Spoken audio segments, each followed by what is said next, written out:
warahmatullahi wabarakatuh. Shalom, Om Swastiastu, salam kebajikan, nama budaya. Perkenalkan, nama saya Aisyah Rara Maharani dari kelas manajemen 22B dengan NPM 22411069. Untuk mata kuliah manajemen keuangan. Di sini saya akan membacakan materi mengenai penganggaran modal. Yang pertama yaitu pengertian penganggaran modal. Penganggaran modal adalah proses kegiatan yang mencakup seluruh aktivitas perencanaan penggunaan dana dengan tujuan untuk memperoleh manfaat atau benefit pada waktu yang akan datang. Penganggaran modal meliputi seluruh periode investasi yang mencakup pengeluaran atau cost dan manfaat atau benefit yang dikuantifikasi sehingga memungkinkan untuk diadakan penilaian dan membandingkan dengan alternatif investasi lainnya. Kemudian ada arti penting penganggaran modal. Terdapatnya beberapa aspek menyebabkan penganggaran modal mempunyai posisi strategis di dalam perencanaan suatu investasi. Aspek-aspek tersebut diantaranya 1. Pengaruh jangka panjang. Yang kedua, menentukan waktu tersedianya aktiva modal. Yang ketiga, kemampuan untuk bersaing. Yang keempat, mutu barang modal. Dan yang terakhir, penarikan dana. Manfaat penganggaran modal. Untuk mengetahui kebutuhan dana yang lebih terperinci karena dana yang terikat jangka waktunya lebih dari 1 tahun. Kemudian ada agar tidak terjadi over investment atau under investment. Selanjutnya ada dapat lebih terperinci atau teliti karena dana semakin banyak dan dalam jumlah yang sangat besar. Yang terakhir, mencegah terjadinya kesalahan dalam discussion marketing. Adapun tahap-tahap penganggaran modal. Biaya proyek harus ditentukan. Manajemen harus memperkirakan aliran kas yang diharapkan dari proyek termasuk nilai akhir aktiva. Selanjutnya, resiko dari aliran kas proyek harus diestimasi atau memakai distribusi probabilitas aliran kas. Selanjutnya, dengan mengetahui resiko dari proyek, manajemen harus menentukan biaya modal atau cost of capital yang tepat untuk mendiskon aliran kas proyek. Kemudian, dengan menggunakan nilai waktu uang, aliran kas masuk yang diharapkan digunakan untuk memperkirakan nilai aktiva. Dan yang terakhir, nilai sekarang dari aliran kas yang diharapkan dibandingkan dengan biayanya. Selanjutnya ada kriteria penilaian penganggaran modal. Yang pertama, payback period. Yang kedua, occupancy rate of return. Yang ketiga, net present value. Yang keempat, internal rate of return. Yang kelima, profitability index. Adapun payback period.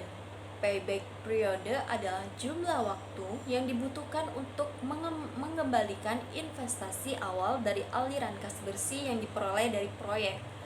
Kriteria penerimaan investasi. Payback period lebih dari umur investasi dikurang proyek tidak layak dilaksanakan. Payback period kurang dari umur investasi dikurang proyek layak dilaksanakan. Occupancy rate of return merupakan metode yang mengukur besarnya tingkat keuntungan dari investasi yang digunakan untuk memperoleh keuntungan.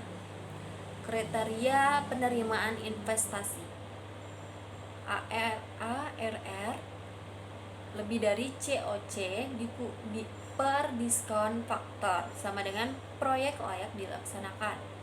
Kemudian ARR kurang dari COC per diskon faktor proyek tidak layak dilaksanakan. Net present value metode untuk mencari selisih antara nilai sekarang dari aliran kas neto atau proceeds dengan nilai sekarang dari suatu investasi atau cash outlays. Kriteria penerimaan investasi. NPV sama dengan positif sama dengan proyek layak dilaksanakan. Selanjutnya NPV sama dengan negatif sama dengan proyek tidak layak dilaksanakan. Internal Rate of Return merupakan metode yang menyamakan nilai sekarang dengan nilai investasi awal proyek tersebut. Kriteria penerimaan investasi dengan rumus IRR lebih dari COC per diskon faktor sama dengan proyek layak dilaksanakan. Selanjutnya IRR kurang dari COC per diskon faktor sama dengan proyek tidak layak dilaksanakan. Selanjutnya ada Profitability Index, merupakan metode yang mengukur kemampuan perusahaan untuk memperoleh profil proyek yang dilaksanakan. Kriteria penerimaan investasi yaitu P1 lebih dari 1 sama dengan proyek layak dilaksanakan. Kemudian P1 kurang dari 1 proyek tidak layak dilaksanakan. Resiko dalam penganggaran modal. Pada dasarnya ada dua metode untuk memasukkan pertimbangan risiko ke dalam penganggaran modal, yaitu A. Metode Cartenelli Equivalence atau CE. Metode ini memasukkan resiko pada arus kas proyek dan tidak pada tingkat diskon. Namun kelemahan dari metode ini adalah faktor subjektif dalam menentukan CE sangat tinggi karena setiap orang punya pandangan dan keengganan terhadap resiko yang berbeda. Kelebihan CE adalah kita dapat mempertimbangkan risiko yang tidak sama setiap tahun. Yang B, metode Risk Adjusted Discount Rate atau RADR. Metode Risk Adjusted Discount Rate atau RADR memasukkan unsur risiko ke dalam diskon arus kas yang diharapkan.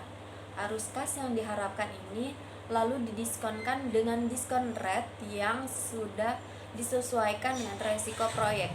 Metode CE sangat sederhana dan mudah dimengerti, namun RADR lebih sering digunakan karena lebih mudah diperkirakan berdasarkan data yang ada pada pasar daripada menentukan arus kas CE.